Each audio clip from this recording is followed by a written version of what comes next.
Nous allons passer à Vincent Cizère. Alors Vincent Cizère est un magistrat de l'ordre judiciaire au départ, il a été juge d'instruction et il est passé dans l'ordre des magistrats administratifs. Et donc, après être passé par le ministère et la direction des affaires criminelles et des grâces, il est docteur en sciences juridiques. Il a écrit un certain nombre de livres, en particulier un dont il vous parlera tout à l'heure.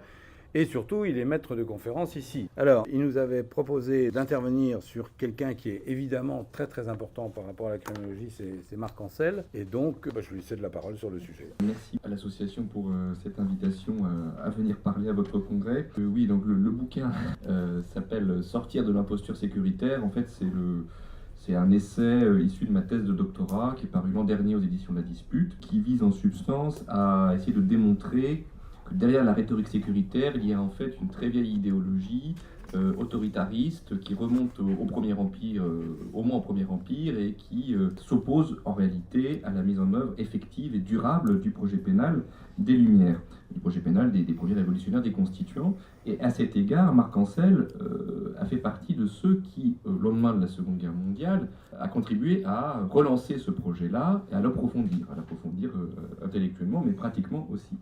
Et sous l'angle qui nous intéresse aujourd'hui de la criminologie, l'enseignement aujourd'hui oublié, malheureusement très largement oublié, de la défense sociale nouvelle, qui est le courant à la fois de pensée et de réforme initié donc par Marc Ancel et par d'autres, nous offre des enseignements intéressants que je voudrais brièvement vous présenter aujourd'hui.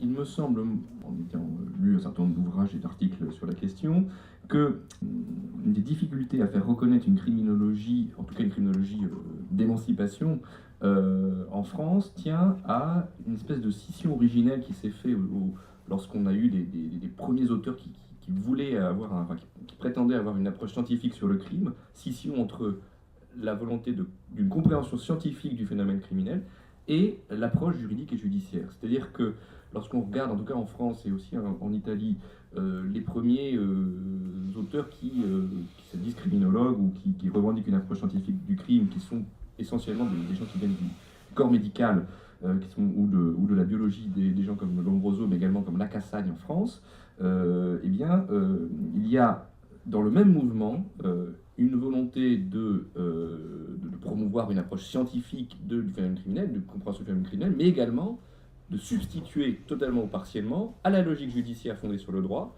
une logique médicale, médico-sociale, en tout cas non judiciaire, fondée sur les enseignements de la science. Et donc les deux, dans le débat, sont présentés comme intimement liés.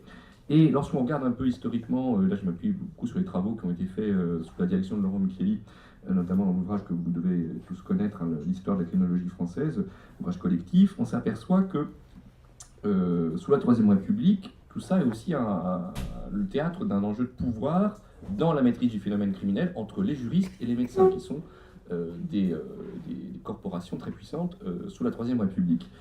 Et donc il y a à la fois un enjeu de pouvoir institutionnel très clair sur la maîtrise du phénomène criminel et de la réaction au phénomène criminel, et puis il y a aussi derrière une controverse philosophique, vous le savez, entre ceux qui prônent une étiologie déterministe du phénomène criminel et puis ceux qui sont attachés, les juristes, au libre arbitre et à son corollaire qui est la responsabilité. Et on le sait, ce conflit s'est dénoué à la faveur des juristes, en tout cas sous la Troisième République, puisque les sciences criminelles, on ne parle pas de criminologie à l'époque, les sciences criminelles sont rattachées aux facultés de droit, sont traitées essentiellement sous l'angle de la médecine légale, et globalement, l'offensive déterministe fait long feu à cette époque.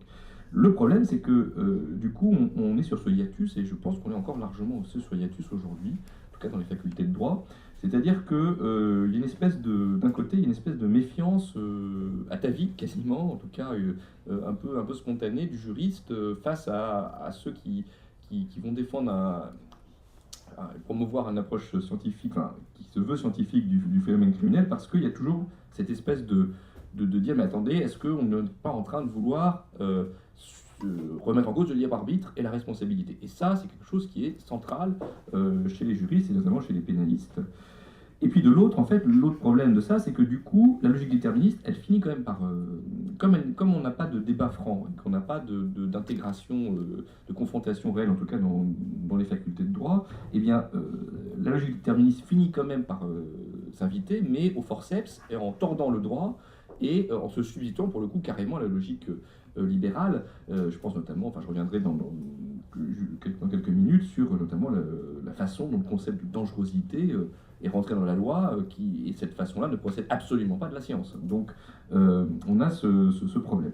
Or, face à ce problème, on trouve dans le courant de la défense sociale nouvelle, et notamment dans les travaux de Marc Ancel, qui était un de ses principaux animateurs jusqu'à son décès en 1990, eh bien, un certain nombre d'arguments, enfin de façons de penser qui peuvent résoudre le problème. Parce que un des leitmotifs très forts de la défense sociale nouvelle, vraiment nouvelle, qui est vraiment tout à fait neuve par rapport à la défense sociale telle qu'on l'entendait avant-guerre, eh bien, c'est de vouloir réconcilier la logique juridique avec la logique scientifique. Et Marc Ancel écrit plusieurs fois que la défense sociale nouvelle, contrairement au courant ancien de défense, enfin ancien, précédent de défense sociale, notamment celui d'Adolphe Prince, l'inspecteur général des prisons belges, la défense sociale nouvelle, c'est un instrument de régénération du droit pénal et non pas de substitution du droit pénal. Et le courant de la défense sociale nouvelle s'oppose d'une part, dans le contexte des années 50-60, s'oppose à la défense sociale déterministe d'Adolphe Prince, qui est une forme de systématisation des courants déterministes de la fin 19e, notamment des auteurs italiens, et qui voulait substituer, alors pas pour tout le monde, mais pour ceux qui étaient perçus comme des gens déficients, substituer à la logique de responsabilité, une logique fondée sur l'antisocialité, et on pouvait donc, dans ce système de Prince, adopter des mesures antidélictiennes, et ce qui a donné naissance, vous le savez, aux mesures, très bien mal nommées d'ailleurs, de mesures dites de sûreté. Donc Ancel voulait s'opposer à ça, mais il voulait aussi s'opposer à un courant alors, qui a totalement disparu aujourd'hui, enfin, qui est anecdotique, mais qui était assez fort dans les années 50-60, qui était un courant de défense sociale anti-autoritaire, celui de Filippo Grammatica, auteur italien, qui en fait n'était pas du tout dans une logique de neutralisation et d'élimination coercitive des déviants comme chez Prince, mais qui clairement disait le problème du libre arbitre, de la responsabilité, tout ça, ça n'a pas de sens. Le problème c'est l'antisocialité.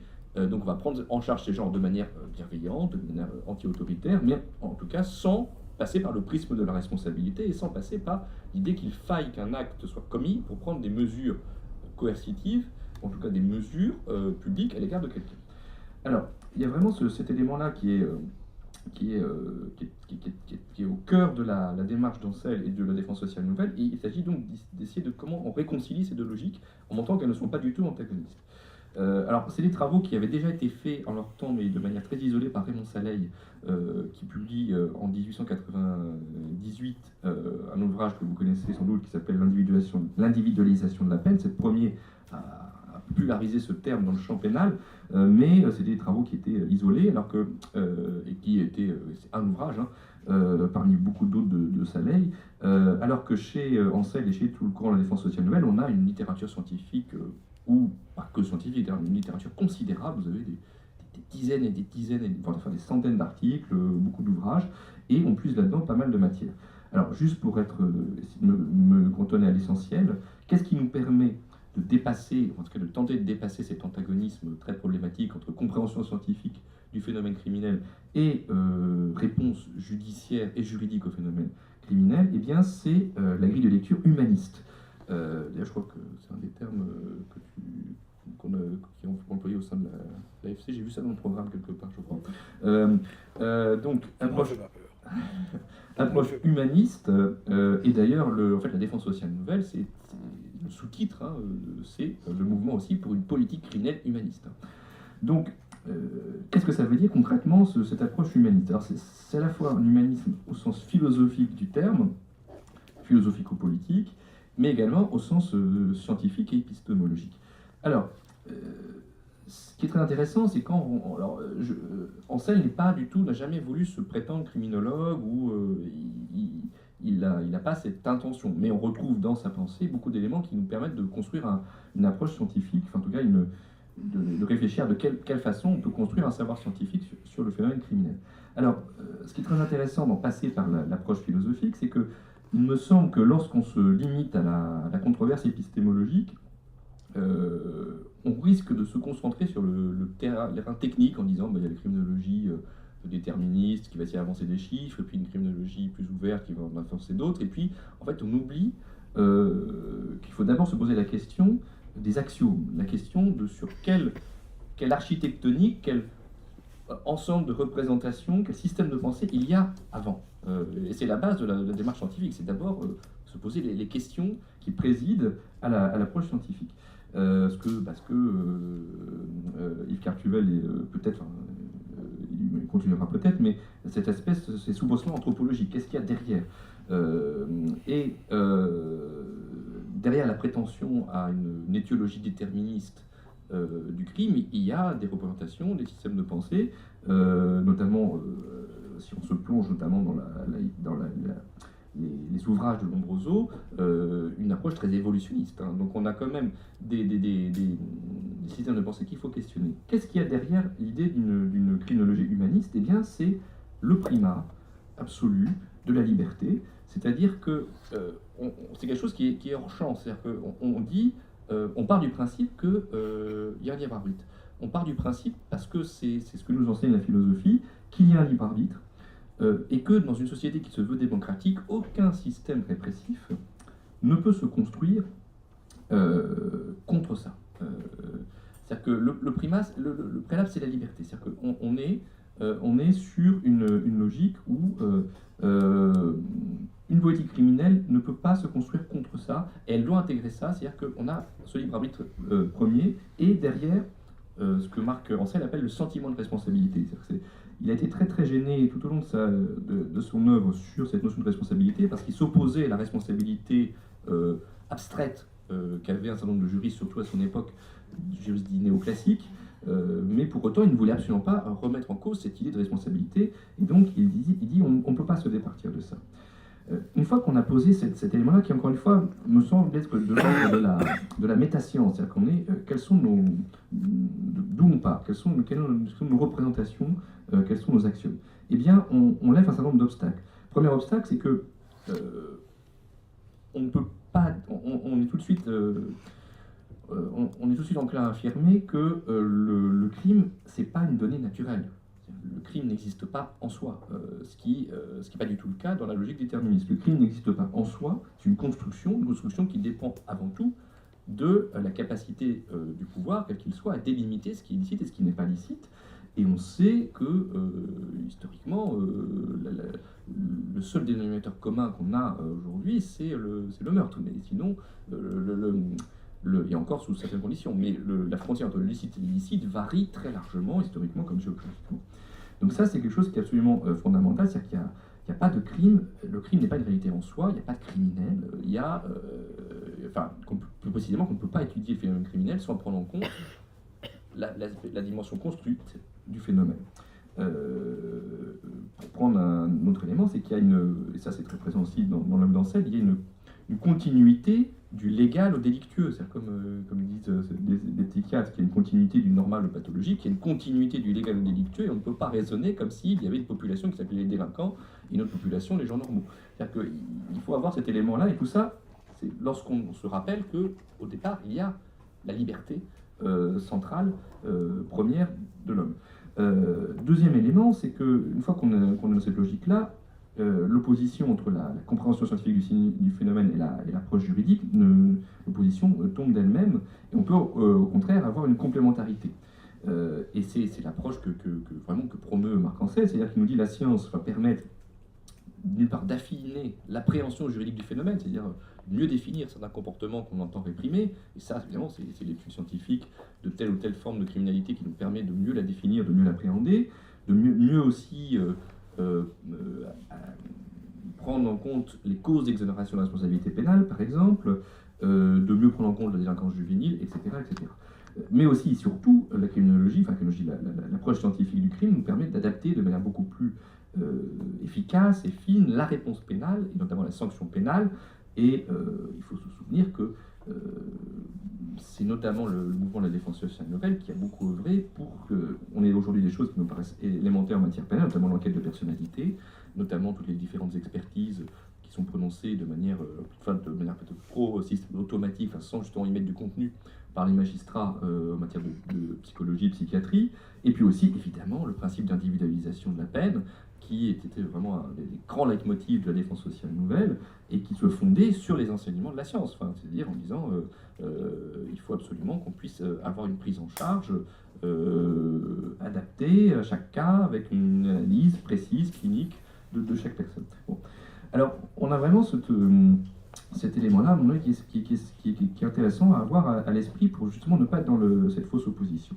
Deuxième élément, rapidement, sur l'apport humaniste d'un point de vue plus épistémologique, il y a trois éléments très importants qu'on trouve dans la pensée d'Ancel et qui, à mon avis, sont source d'enseignement aujourd'hui. Première chose, c'est le refus du dogmatisme.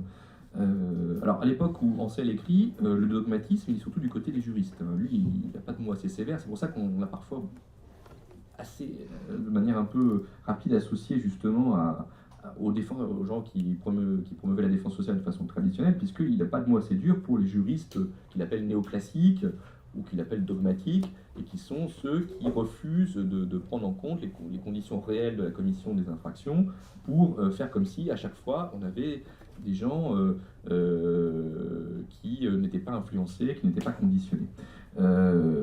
Et c'est comme ça, d'ailleurs, qu'il soutient le maintien de la responsabilité. Il dit, on ne peut pas, si on est dans le maintien d'une responsabilité abstraite, évidemment, effectivement, on est forcément perdant parce qu'on raconte n'importe quoi. En revanche, on peut justement, le temps plus fort à revendiquer le maintien d'un système répressif fondé sur la responsabilité qu'on inclut par ailleurs.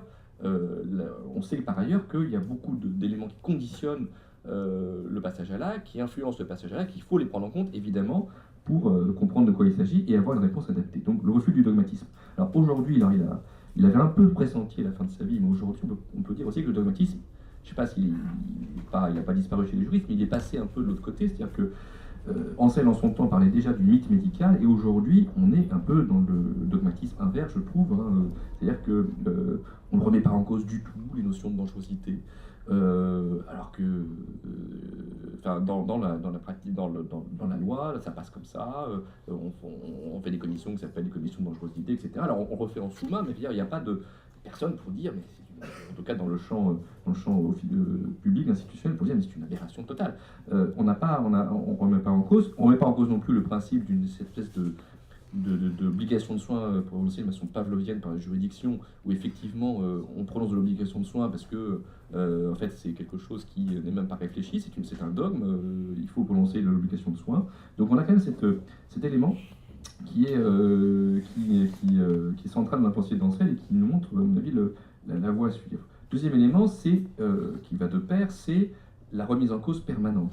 C'est-à-dire que ce qui est très intéressant dans le mouvement de la défense sociale nouvelle, c'est qu'il n'y a jamais eu une espèce il y a toujours eu l'idée qu'il fallait adapter ces conceptions à l'évolution de la science et qu'il fallait toujours se remettre en cause. Et alors, ce qui est très intéressant, c'est que chez Ancel lui-même, on a une remise en cause très importante.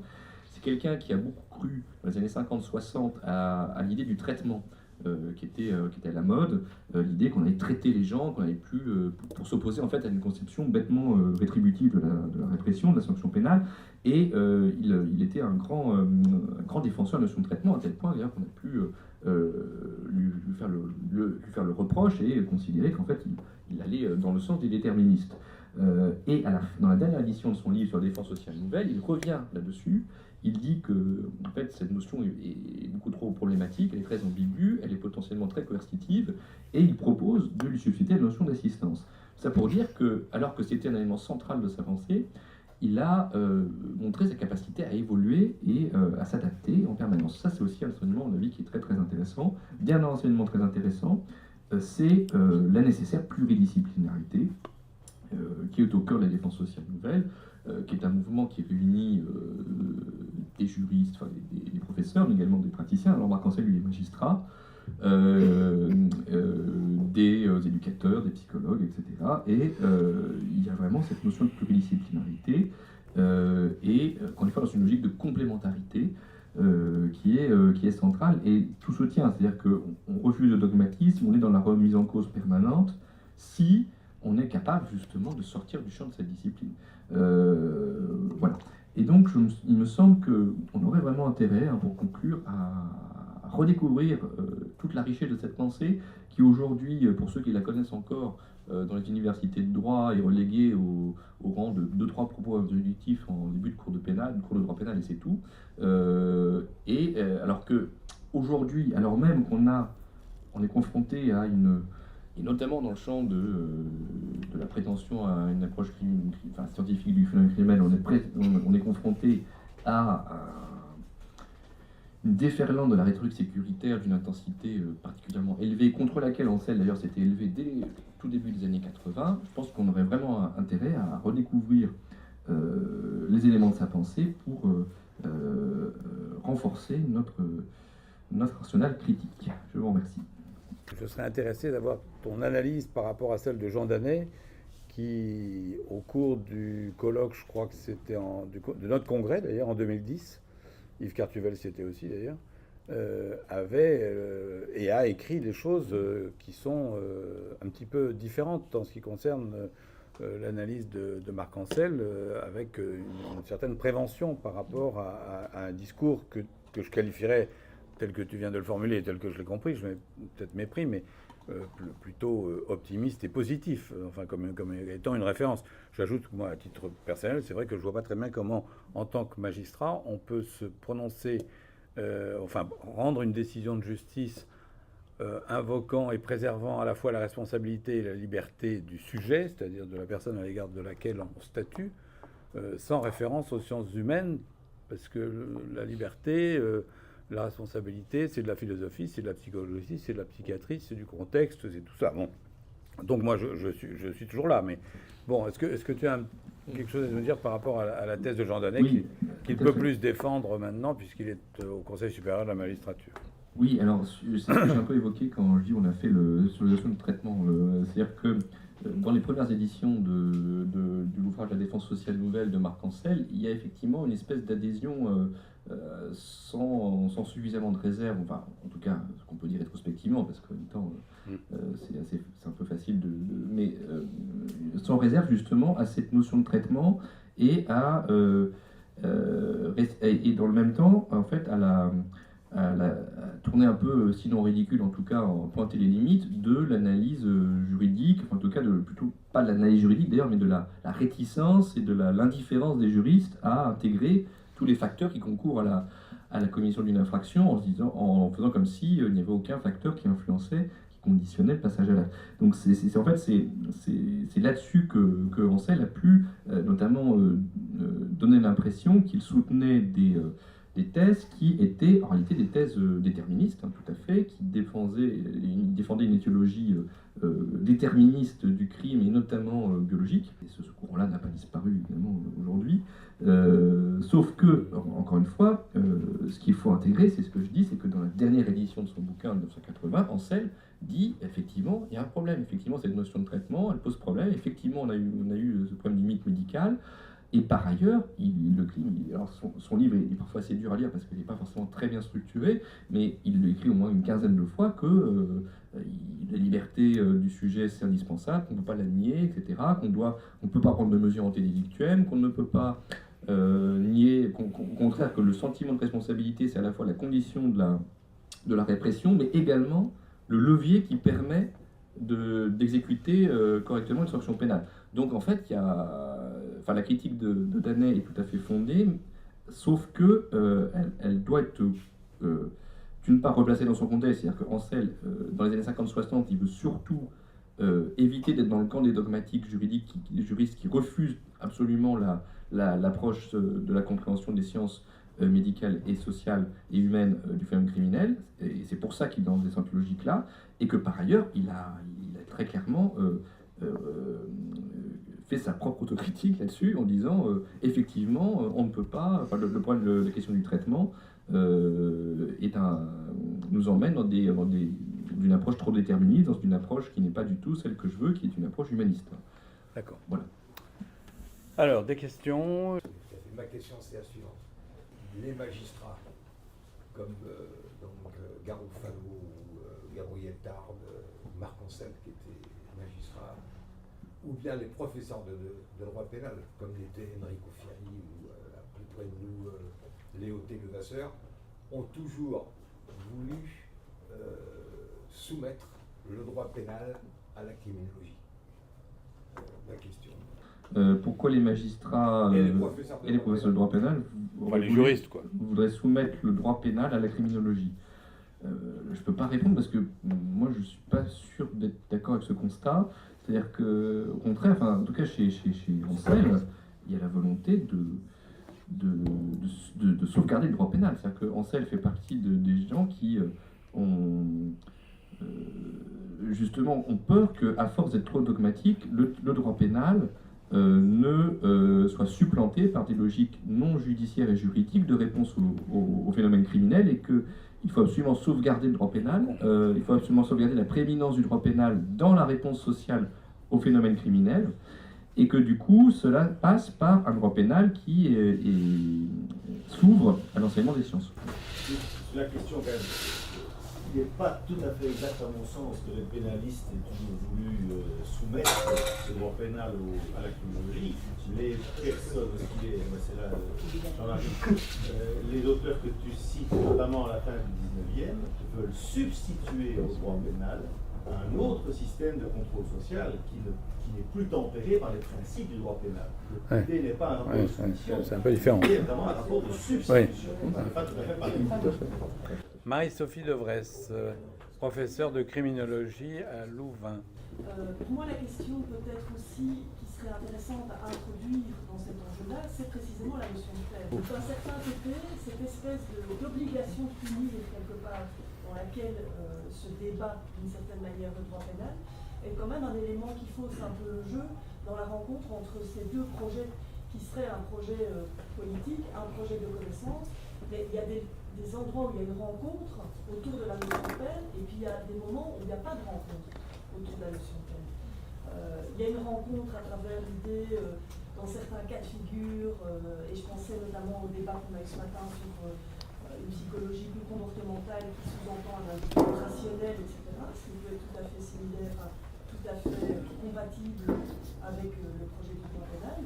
Ça, c'est dans un certain sens, et puis dans un autre côté, on a vraiment des oppositions très fortes parce que cette obligation de punir, elle vient d'un certain côté contrecarrer ou en tout cas embarrasser le projet du traitement. Et voilà, dans le cas des usages de drogue, par exemple, c'est très flagrant. Cette espèce de tension permanente entre punir, traiter. Voilà, et l'obligation de punir continue d'être un handicap dans le traitement de ce type d'affaires qui sont toujours à la convergence de ces deux enjeux. Donc voilà, ça c'est un petit peu une réflexion que votre propos évoquait, parce que finalement vous avez assez peu, à dessein ou pas, mais problématisé la notion de peine, qui pour moi est quand même le truc autour duquel on tourne toujours quand on parle du crime, et d'obligation de punir. Voilà, je pense, encore un dernier mot, vous avez évoqué l'ouvrage de Mukieli, mais moi je recommande aussi la lecture de l'histoire des savoirs sur le crime et les peines, en partie avec Pires, et qui soutient précisément l'hypothèse que l'obligation de punir fait partie depuis le début d'une espèce d'élément qui pose problème dans la construction de la criminologie et la construction du droit pénal. Juste pour donner quelques éléments supplémentaires sur la pensée de Ancel, c'est qu'il ne voulait plus parler de sanctions pénales. Enfin, en fait, il y a deux choses différentes. Il y a qu'est-ce qui fonde la légitimité de prendre une mesure qui s'impose à quelqu'un dans une société démocratique, et là, il est très ferme là-dessus, c'est-à-dire que c'est le principe de liberté, un mauvais usage de la liberté, et donc c'est pas sur un comportement, mais sur un acte donné qu'on va déclencher un processus. Après, la question de la nature du processus est une autre question, et chez Ancel, il y a clairement la volonté d'avoir une réponse sociale qui ne soit plus du tout rétributive, en tout cas rétributive au sens